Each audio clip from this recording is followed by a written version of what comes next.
Carolyn Dube here, and today I am playing with Maria McGuire's butterfly stencil from Stencil Girl Products.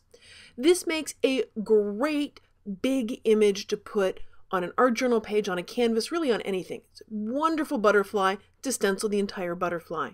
But there's more here than just a butterfly. There are all these pieces and parts that go into this butterfly. And this is why I love detailed stencils, because there are little gems hidden all around in it.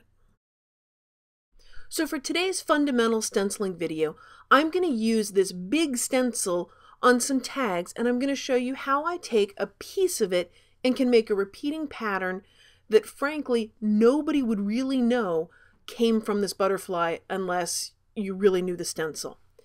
You can do this one of two ways. You can be very careful and precise, and if you've seen many of my videos, you know that's not really going to be me, but I'm going to show you how you could be if you wanted.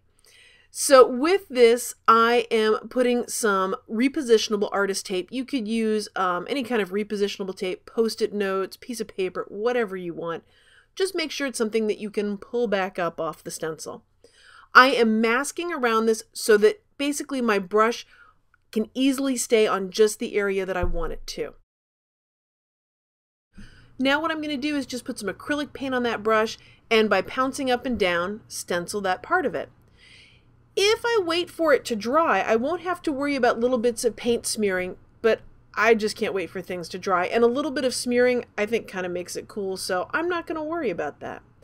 You might have noticed a little extra space between two of those shapes there. Oops. Oh well, that's an opportunity, an outstanding opportunity that presented suddenly. Now I'm going to create a pattern of every two, leave a little more space between them. All of a sudden it looks like I meant to do that. When you're doing this, if you want to prevent any kind of smudging, just hit it with a heat gun real quickly in between each time. I'm not that patient for things, so I'm not going to hit it with the heat gun. And here's what the finished border looks like on the tag. I love the graduated shapes, the squares, the circles that go along the edges of the wings. To use the circle one here, I'm going to use the artist tape again to mask it off, but using something to mask off part of the stencil is completely optional. You can just take a brush right to it, or if you're using something like a marker or a colored pencil or a pen, you don't have to do any of the masking. You can then just draw within the parts of the stencil that you want to use. And I've got the sides done. Those were pretty straight. And now I've got this bottom part with the curve. And I'm like, do I want to work around this curve? Nah. So I just taped over that last circle to give me a straight line there, just because it makes things simpler and easier for me. Now it's time to add the acrylic paint on a brush and just pounce up and down to get the pattern on there.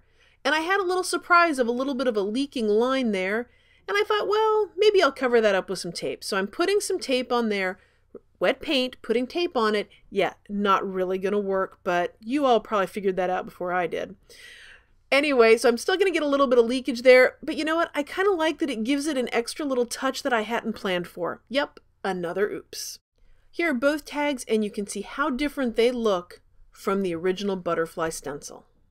So take a look at your stencils, looking not only at the large image, but also how you can use all the lines and pieces and parts in it, because there are millions of ways to use one stencil.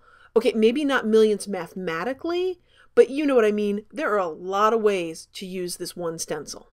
If you've enjoyed this video, you know I'd love it if you'd share it. Thanks for your support.